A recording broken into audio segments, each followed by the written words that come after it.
Hello everyone, welcome back again today to another Money Talk lesson. We're currently working through a series, we're calling it Seeds of Wisdom.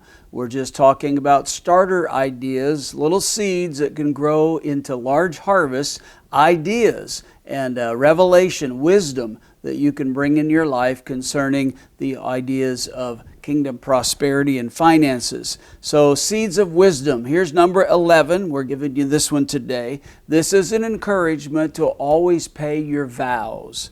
Always pay your vows to God. If you've ever made a promise, ever made a vow to God, now listen, even if your vow was unwise or even if your vow was unrequired. Maybe you remember the story of Jephthah in the Bible. Jephthah made an unwise, actually an unrequired vow to God. He was out on a battlefield and he said, Lord, if you get me out of this mess, when I get home, the first thing that comes out of my house, anything, I'm going to give to you. Now, of course, I'm not sure what he expected. Maybe he expected an animal. Maybe he expected a pet, man's best friend to run out of the house and welcome him.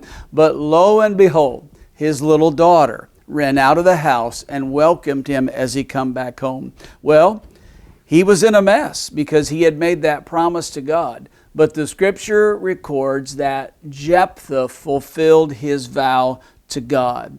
He dedicated his daughter to the work of the Lord. She never married. She never had children. He dedicated her to serve God for the rest of her days. Now here's the question. Did God ask him to make that vow?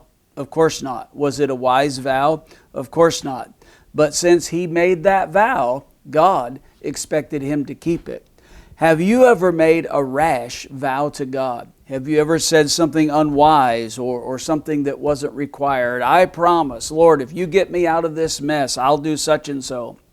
Well, listen, in order to keep under the favor and the blessing of God, you need to ask God how you are going to fulfill that unwise or that unrequired vow. Here's what it says in Ecclesiastes chapter 5, verses 4 and 5. When you vow a vow to God, it doesn't qualify whether it is wise or even required. When you vow a vow to God, do not delay paying it, for he has no pleasure in fools. Pay what you vow. It is better that you should not vow than that you should vow and not pay.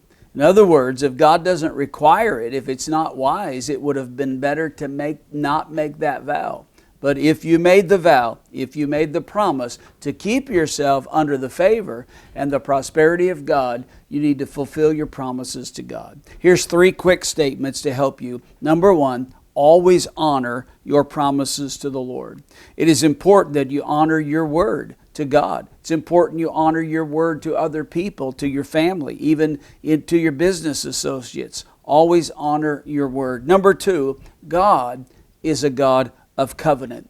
He seriously weighs every vow that you make before men or especially before God, because covenant is keeping your word. Thirdly, stop and re-examine any past vows that you've made to God. If you need to pay them, then bring your obedience up to date, because that positions you for reward and for favor. So these are just little seeds of wisdom. I encourage you, evaluate your life. If you've ever made a vow to God and not fulfilled it, keep that promise to God, and it will allow you to walk in favor and prosperity. God bless you. We'll talk to you soon.